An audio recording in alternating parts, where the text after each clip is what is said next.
और अफगानिस्तान से इस वक्त की बड़ी खबर, काबुल में जबरदस्त धमाका हुआ है। अभी तक की इत्तलात के मुताबिक इस धमाके में 9 अफराद की मौत हुई है, मुतादिद जख्मी हैं। 20 से ज्यादा जख्मियों की हालत तशवीशनाक बताई गई है। अफगानिस्तान के दाखिली उमूर के वजीर मसूद अंद्राबी ने इसकी तस्दीक की है। तो इस वक्त की अहम खबर अफगानिस्तान से, जहां काबुल में जबरदस्त धमाका हुआ है, 9 अफराद की मौत हुई है, कई जख्मी बताए जा रहे हैं, जिसमें 20 से ज्यादा जख्मियों की हालत तशवीशनाक बताई जा रही है। अफगानिस्तान के दाखिली उमूर के वजीर मसूद अंद्राबी ने इसकी तस्दीक की है। तो अफगानिस्तान से ये अहम खबर, जहां काबुल में जबरदस्त धमाके की इत्तला है। अभी तक की जो इत्तलात हैं उनके मुताबिक 9 लोगों की मौत की खबर है, कई जख्मी हैं, जिसमें से 20 से ज्यादा जख्मियों की हालत नाजुक बताई जा रही है।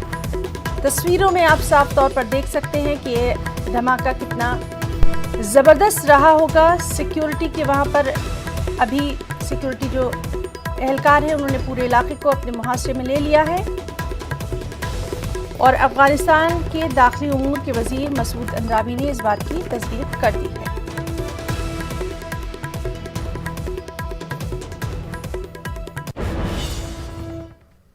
ज़राई क़वानीन को लेकर किसानों का आंदोलन जारी है। किसान अपनी मांगों को लेकर मुसलसल 25 दिनों से सरापा एहतिजाज है। अब तक कई दौर की बातचीत बेनतीजा रही है। किसानों के साथ कल या परसों सरकार की दोबारा बातचीत हो सकती है। आंदोलन को लेकर कई मरकजी वज़रा मुसलसल इल्ज़ाम लगा रहे हैं कि अपोजिशन जमातों की सियासत की वजह से आंदोलन हो रहा है। अपोजिशन जमातें ही किसानों को भड़का रही हैं। हालांकि किसान लीडरों ने बारहा इसकी तरदीद की है।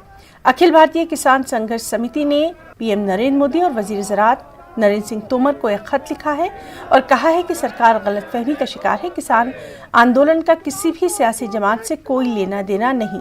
मरकजी हुकूमत गलत बयानी से परहेज करे। इस बीच शनिचर के रोज़ हरियाणा के वज़ीर आला मनोहर लाल खट्टर ने मरकजी वजीर ज़राअत नरेंद्र सिंह तोमर से मुलाकात की। दोनों लीडरों ने किसान कानून पर तबादला ख्याल किया। इस मुलाकात के बाद मनोहर लाल खट्टर ने कहा कि आइंदा 2 से 3 रोज में सरकार और किसानों के बीच बातचीत मुमकिन है।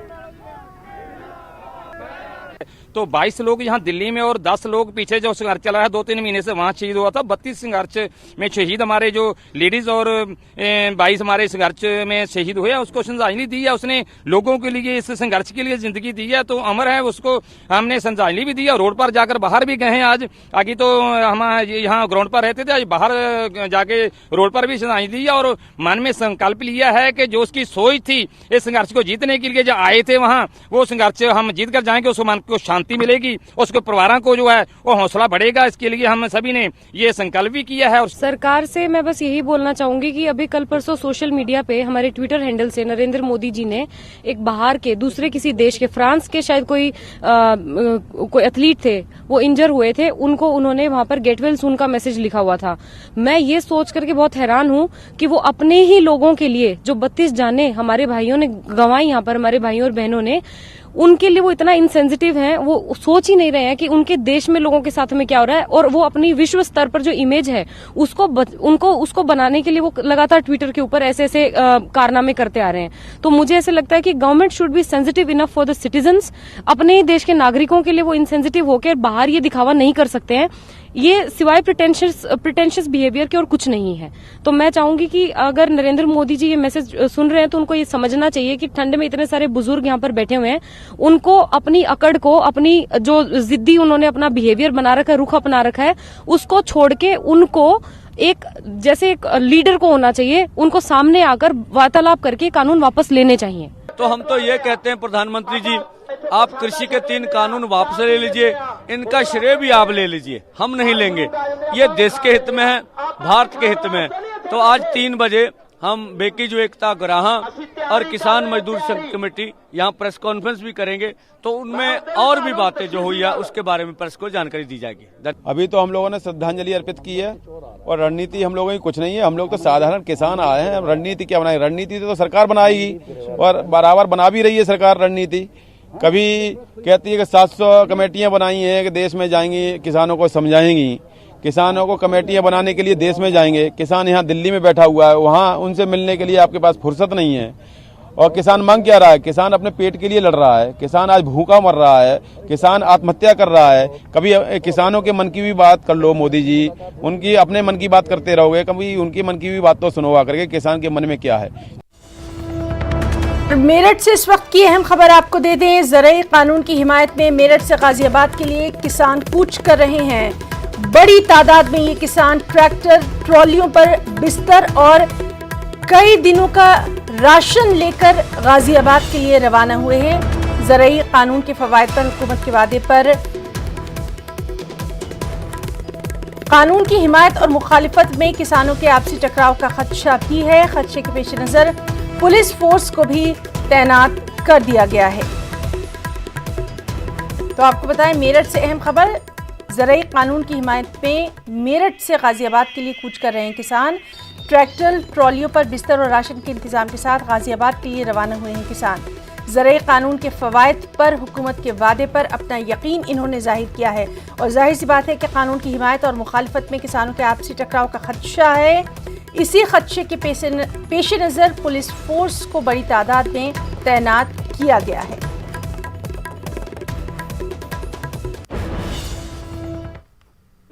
चार 4,000 एनिमल्स रहेंगे और डिफरेंट वेराइटीज मिलेंगी, जैसे कि हाथी है, चीता है, दिपड़ा है या टाइगर है, हिप्पोपोटामस है, फिर तो आप जिराफ होगा। इस तरह के सारे भी जितने एनिमल जो वर्ल्ड में है वो सबका संकर यहाँ पे लाया जाएगा और देखने के लिए। और नाज़रीन, इस वक्त लगातार जो अहम खबर है उस पर हमारी नज़र बनी हुई है। आपको बता दें कि मेरठ से ये अहम खबर है। ट्रैक्टर ट्रॉलियों पर राशन के साथ गाजियाबाद के लिए किसान रवाना हुए। चलिए सीधे रुख करेंगे मेरठ का। हमारे साथ मौजूद है हमारे साथी तंजीर अंसार। तंजीर, आपसे जानना चाहेंगे, अब हिमायत में भी किसान बड़ी तादाद में रवाना हो रहे हैं। मेरठ से ये बेहद अहम खबर आ रही है। कहीं ना कहीं टकराव का जो इम्कान जाहिर किया जा रहा है उसके पेश नज़र भी सिक्योरिटी के पुख्ता बंदोबस्त किए गए होंगे। तफसीलात चाहेंगे। जी ना, बिल्कुल। जिस तरह से पहले ज़राई कवानीन के खिलाफ जो है किसान एकजुट हुए और सबसे पहले पंजाब और हरियाणा के किसान जो है दिल्ली बॉर्डर पर इकट्ठा हुए और उन्होंने अपना पुरजोर एहतजाज जो है हुकूमत से दर्ज कराया और उसको वापस लेने के मुतालबे को लेकर अभी भी वो बॉर्डर पर डटे हुए हैं और उनका मुतालबा यही है कि मुकम्मल तौर पर कानून को वापस लिया जाए और वो तरमीम के भी हक में नहीं है। अब इसी के साथ ही जो ये नया एक मंजरनामा पेश आ रहा है कि उसकी हिमायत में भी किसान रवाना हो रहे हैं और खास तौर पर दिल्ली बॉर्डर पर ये रवाना हो रहे हैं। अभी ये गाजियाबाद के इंदिरापुरम के लिए रवाना हुए हैं मेरठ से और इसमें आसपास के इलाकों के भी किसान हैं जो कहा जा रहा है, हालांकि इन पर सवाल भी उठाया जा रहा है कि ये बीजेपी के जो है वो कारकुन है जो इनकी जो है कस्बे की और देहात की यूनिट है, उनमें बहुत सारे किसान हैं जो उनके साथ जो है वो यूनिट के लोग भी हैं, मेंबर भी हैं, वो इनके साथ रवाना हुए हैं। लेकिन बड़ी तादाद में किसान आज यहाँ से रवाना हुए गाजियाबाद के लिए और एक खदशा ये भी जाहिर किया जा रहा है कि हिमायत में जिस तरह से किसान यहाँ से बड़ी तादाद में रवाना हो रहे हैं और पहले से जो किसान भारतीय किसान यूनियन के जो मेंबर हैं और किसान हैं और जो बॉर्डर पे अभी मौजूद है दिल्ली बॉर्डर पर यूपी गेट पे या गाजियाबाद में, वो उनसे कहीं एक टकराव की जो है वो हालात पैदा हो सकते हैं। इसको लेके पुलिस भी अलर्ट है और जब ये यहाँ से मोदीपुरम फ्लाईओवर से रवाना हुए थे और बाईपास से ये दिल्ली देहरादून बाईपास से गाजियाबाद के लिए रवाना हुए हैं तो पुलिस फोर्स को भी अलर्ट किया गया है और अलग अलग चौराहों पर हाईवे पे पुलिस फोर्सेस को तैनात किया गया है। और लेकिन इनको ट्रॉली से और जिस भी गाड़ी से ये निकल रहे हैं जा रहे हैं काफिले के साथ, इनको रवाना होने की तंजीर आपसे ये भी जानना चाहेंगे, जिस तरह की खबरें आ रही हैं कि ये किसान भी कई दिन की तैयारी के साथ रवाना हुए हैं, बाकायदा अपने साथ सर्दी से बचने के तमाम तर ये सामान लेकर जा रहे हैं, कई दिनों का राशन भी लेकर जा रहे हैं। बिल्कुल है ना, जिस तरह से तस्वीरें आप देख रही हैं और हम अपने नाजरीन को भी दिखा रहे हैं कि पूरे मुकम्मल जो है तैयारी है इनकी गद्दे के साथ रजाई, क्योंकि जो ठंड का इस वक्त मौसम है और कड़ाके की ठंड जो है इस इलाके में पड़ रही है, तो उसका पूरा इंतजाम करके जा रहे हैं कि मतलब इनको ये लग रहा है कि अभी ये लड़ाई लंबी खिंचेगी और आपसी जो है टकराव की स्थिति भी हालात बन सकते हैं और वहां पे रुकना भी पड़ सकता है। तो इसको लेके पूरे इंतजाम के साथ जो है ये जा रहे हैं। लेकिन है ना, मैं 2 दिन पहले की यदि बात बताऊं कि यहाँ पर जब हाईवे को जाम करने की बात भारतीय किसान यूनियन ने की थी, तो बागपत से लेके मुजफ्फरनगर के तमाम भारतीय किसान यूनियन से जुड़े और दूसरे जो तंजीमें, जो सियासी तंजीमें इनको सपोर्ट कर रही थी, उन सब के लीडरान को जो है पुलिस ने नजरबंद कर दिया था उनके घरों पे, और उनको बागपत से दिल्ली की तरफ रवाना नहीं होने दिया गया। उन्होंने कहा कि हम सहारनपुर हाईवे को बंद करेंगे, तो उससे पहले ही रात में ही सभी जो लीडरान थे उनको नजरबंद कर लिया गया। लेकिन दूसरी तरफ तस्वीर का दूसरा रूप ये है कि आज जब ये किसान जो है यहाँ से रवाना हो रहे हैं, तो पुलिस तो है लेकिन वो उनको रोक नहीं रही है वहां जाने के लिए, और बाकायदा वो अपनी ट्रॉली से, गाड़ियों से, ट्रैक्टर से रवाना हो रहे हैं। तो ये 2 चीजें हैं जो इन 3 दिनों में पेश आई हैं। अब देखना ये है कि पुलिस इसको किस तरह से काबू में करती है कि कोई ऐसे हालात ना पैदा हो कि बाद में नाखुशगवार वाकया पेश आए और हिमायत में और मुखालिफ जो जमातें हैं, जो किसान हैं, उनके आपसी टकराव की कुछ ऐसे हालात पैदा हो जाएं। चाहेंगे जिस तरह से लगातार हम देख रहे हैं कि सरकार की, मरकजी सरकार की खासतौर पर ये कोशिश है कि इस कानून के बारे में ज़्यादा से ज़्यादा जानकारी दी जाए। खुद हम देख रहे हैं कि सीएम योगी आदित्यनाथ इस सिलसिले में कई तरह की जो किसान रैलियां हैं वो भी कर रहे हैं। अब जो ये किसान इतनी बड़ी तादाद में रवाना हो रहे हैं, कहीं ना कहीं ये उसी मिशन का हिस्सा नजर आ रहे हैं कि वहां पर जाएं और वहां पर जो मौजूद किसान एहतजाज कर रहे हैं उनको इन कवानीन के बारे में मालूमात दे।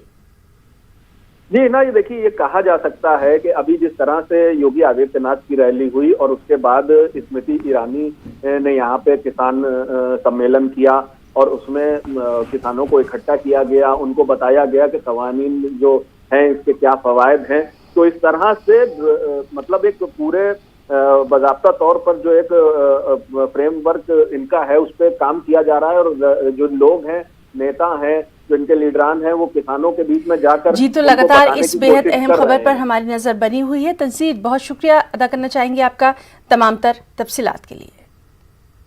ये हम लोग दिल्ली जो बिल, किसानों का बिल है, उसके समर्थन में जा रहे हैं, क्योंकि ये किसानों के हित के लिए है, इसलिए हम दिल्ली कूच कर रहे हैं। इस बिल के लिए समर्थन कर रहे हैं कि किसानों के हित में है ये बिल, क्योंकि हमारे माननीय प्रधानमंत्री गारंटी दे रहे। 3 दिन पहले उन्होंने गारंटी दी कि मैं इस बिल की गारंटी लेता हूँ, और वास्तव में गारंटी है। तो अगर हम प्रधानमंत्री पे विश्वास नहीं करेंगे तो किस पे विश्वास करें। इस बिल के आने से फायदा है कि जो दलाल है बीच में, आड़ती, किसान का जो शोषण कर रहे हैं 50 साल से, उनसे किसानों को छुटकारा मिलेगा। किसान आज़ाद होगा, वो अपने माल मंडी में बेचे या व्यापारी को दे डायरेक्ट। इस समय हम इंदिरापुरम गाजियाबाद जा रहे हैं। किसान बिल में हम संशोधन के साथ इसका समर्थन करते हैं। मैं किसान का बेटा हूँ, खेती मेरे घर में होती है। अब मेरी शकल पे तो लिखा नहीं होगा, मेरे से सारी बातें खेती की आप पूछ सकते हो। ये जितने भाई हैं सारे किसान हैं, कौन कहता है किसान नहीं है? वो तो इतने दिन से बैठे हैं, उनका ये मानना है कि लागू नहीं होना चाहिए, और हम अपने देश के प्रधानमंत्री पर भरोसा करते हैं। उन्होंने हमें आश्वासन दिया है कि इसमें कृषि बिल में संशोधन के साथ इसको हम लागू करेंगे। इसलिए हम प्रधानमंत्री पर भरोसा करके इस समय दिल्ली जा रहे हैं। वक्त एक ब्रेक का।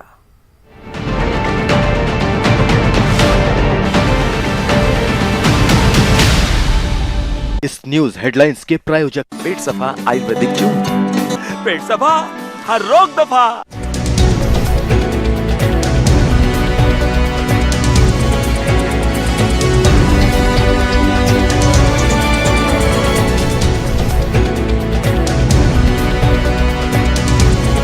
इस न्यूज हेडलाइंस के प्रायोजक पेट सफा आयुर्वेदिक जून।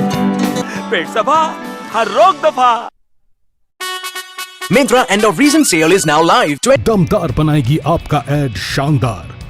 जल्दी कीजिए, कहीं छूट ना जाए ये सुनहरा मौका। हमें मेल करके उठा लीजिए बड़ा फायदा।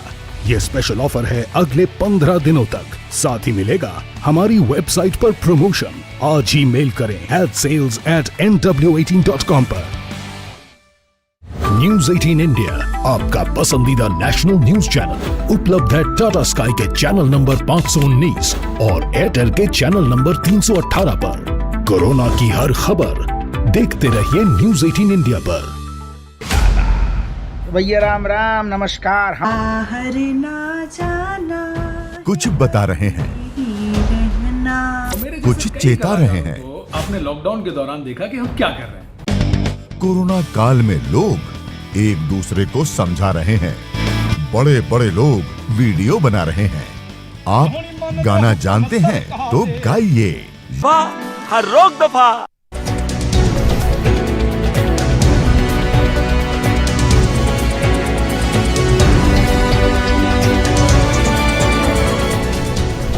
इस न्यूज हेडलाइंस के प्रायोजक पेट सफा आयुर्वेदिक जूस। पेट सफा हर रोक दफा।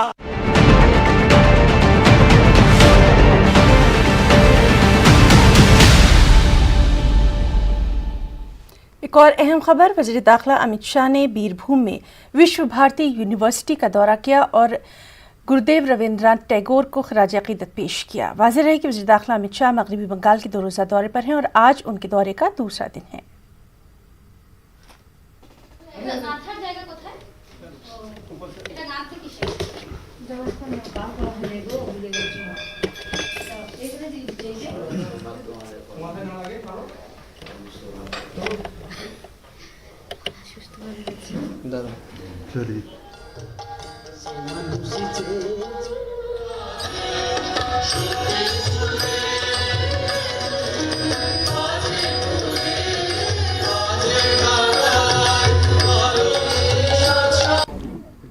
आज मेरे लिए बड़ा सौभाग्य का दिन है कि आज मैंने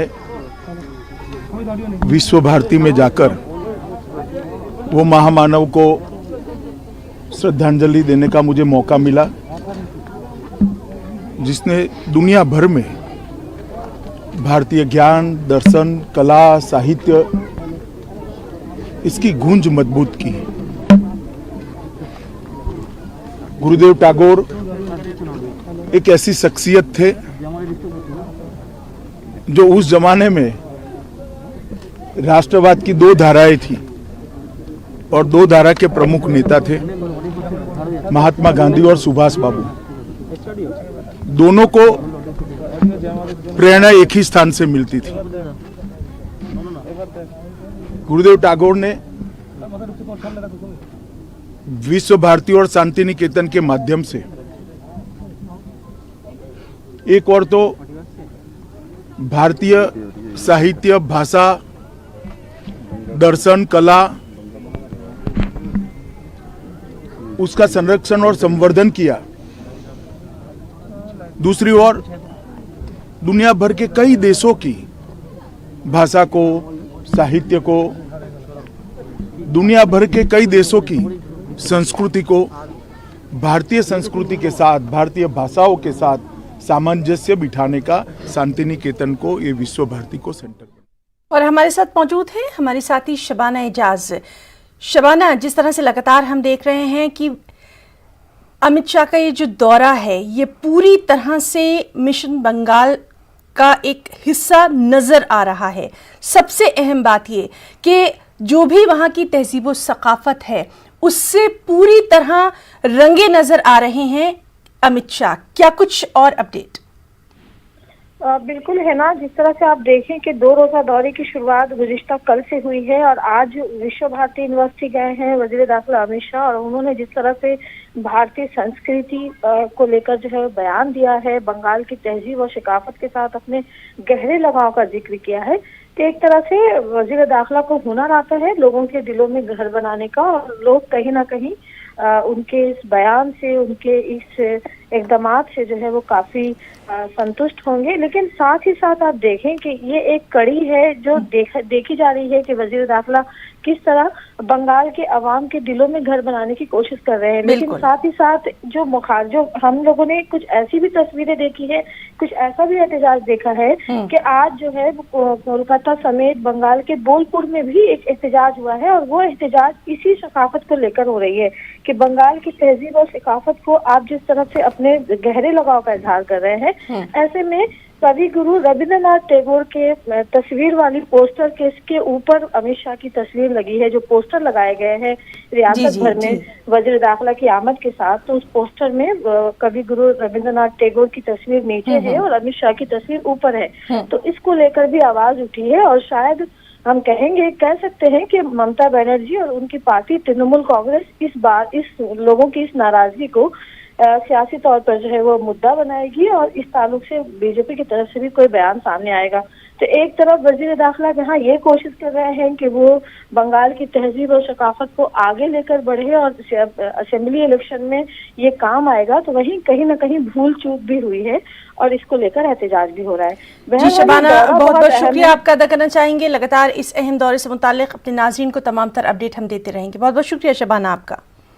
एक और अहम खबर, जम्मू कश्मीर के लेफ्टिनेंट गवर्नर मनोज सिन्हा ने डीडीसी इंतखाबात के पुरअमन इनेकाद पर इत्मीनान और मसरत का इजहार किया और उन्हें तमाम सियासी जमातों की जानिब से इलेक्शन में हिस्सा लेने पर खुशी का इजहार किया। उन्होंने पोलिंग अमले, इंतजामिया और सिक्योरिटी फोर्सेस का भी शुक्रिया अदा किया। उनका कहना है कि 26 दिसंबर को वज़ीर आज़म यूटी के लिए एक खुसूसी सेहत स्कीम का इफ्तिताह करेंगे। मुझे प्रसन्नता है कि छोटी मोटी एक आध घटनाओं को देख लें तो इसके अलावा सामान्य रूप से बहुत शांतिपूर्ण ढंग से फ्री एंड फेयर इलेक्शन हो गया है। दूसरे राज्यों में भी अगर चुनाव आप देखे होंगे तो मुझे लगता है कि इससे ज्यादा घटनाएं होती हैं, ये और खुशी का मौका है। दूसरी बात, प्रशासन के जो हमारे साथी इस पूरे अभियान में लगे थे, जम्मू कश्मीर पुलिस और फोर्स के जिन लोगों ने इस ठंड में भी पूरी मेहनत करके इस चुनाव को निष्पक्ष कराने में और शांतिपूर्ण कराने में योगदान दिया है, उन सबका भी मैं आज अभिनंदन करना चाहता हूं। और मैं एक बात कहना चाहता हूं कि ये त्रिस्तरीय डेमोक्रेसी जबरदस्त तरीके से जम्मू कश्मीर में काम करे, इसके लिए हम सब पूरा सहयोग करेंगे। और आने वाले दिनों में डिस्ट्रिक्ट डेवलपमेंट बोर्ड का जो गठन होगा तो जिले के विकास की पूरी जिम्मेदारी चुने हुए प्रतिनिधियों को मिले और वो काम करें, इसका हम सब प्रयास करेंगे। मैं उम्मीद करता हूं कि ये चुने हुए प्रतिनिधि और उनके माध्यम से जम्मू कश्मीर के विकास को नई ऊंचाई तक ले जाने का और जन कल्याणकारी योजनाओं को पूरी क्षमता से घर घर तक पहुंचाया जा सके, ये प्रयास हम करेंगे। एक बार फिर से मीडिया के साथियों के प्रति मैं आभार व्यक्त करता हूं और सभी राजनीतिक दलों को विशेष रूप से साधुवाद देता हूं कि भारतीय संविधान में आस्था व्यक्त करते हुए जो संशोधन हुआ उसको उन्होंने पूरी तरह स्वीकार किया। मैं उम्मीद करता हूं कि जल्द ही आप सबसे भेंट होगी। क्रिसमस और नए वर्ष की एडवांस में शुभकामना आप सबको देता हूं और उम्मीद करता हूं कि जल्द हम सब मिलेंगे। 26 दिसंबर को देश के सम्मानीय प्रधानमंत्री जी एक सेहत योजना का शुभारंभ करने वाले, आयुष्मान भारत सेहत के नाम से हमने ये कार्यक्रम शुरू किया है। 26 दिसंबर को प्रधानमंत्री जी के शुभारंभ के बाद हर सीएचसी पर, हर जनपद पर, यहीं जम्मू में भी हम लोग कार्यक्रम करेंगे, हर जिले में कार्यक्रम करेंगे और उसी दिन से गोल्डन कार्ड बंटना शुरू हो जाएगा। अभी तक मोटे तौर पर 16 लाख लोगों ने पंजीकरण कराया है।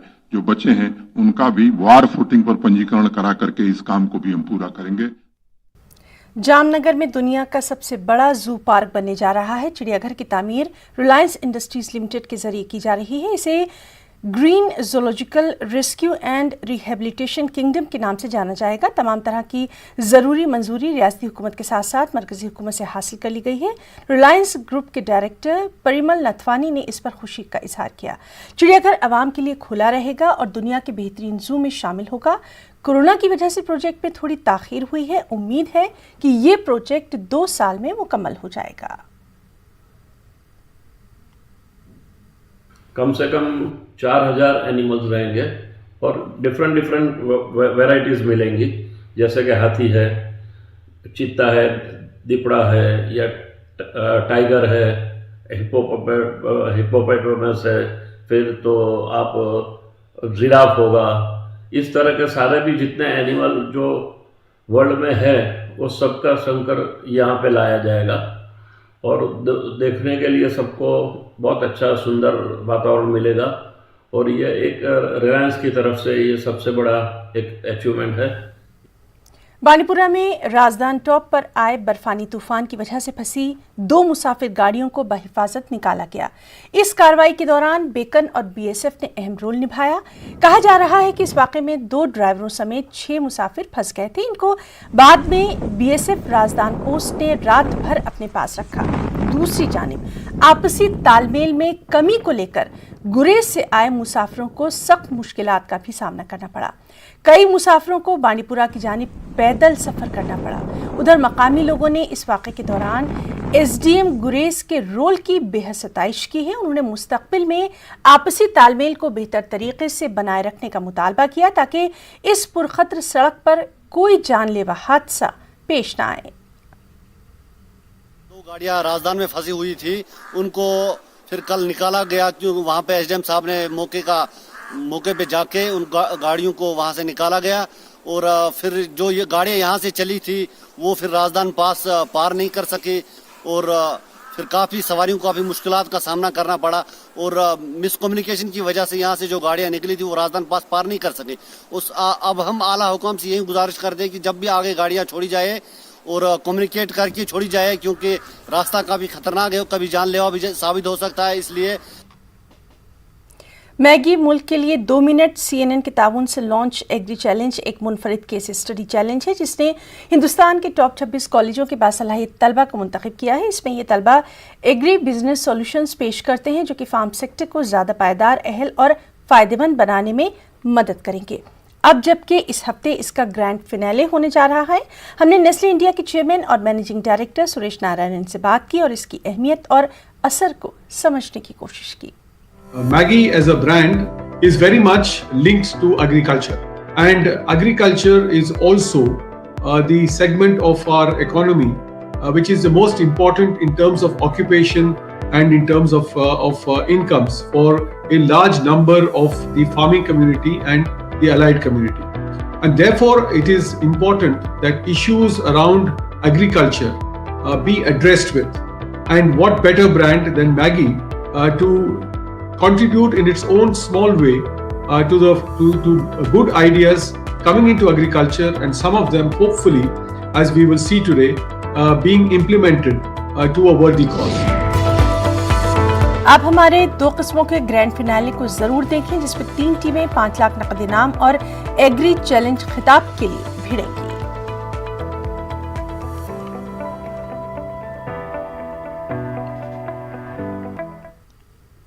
खबरों में इतना ही। आदाब।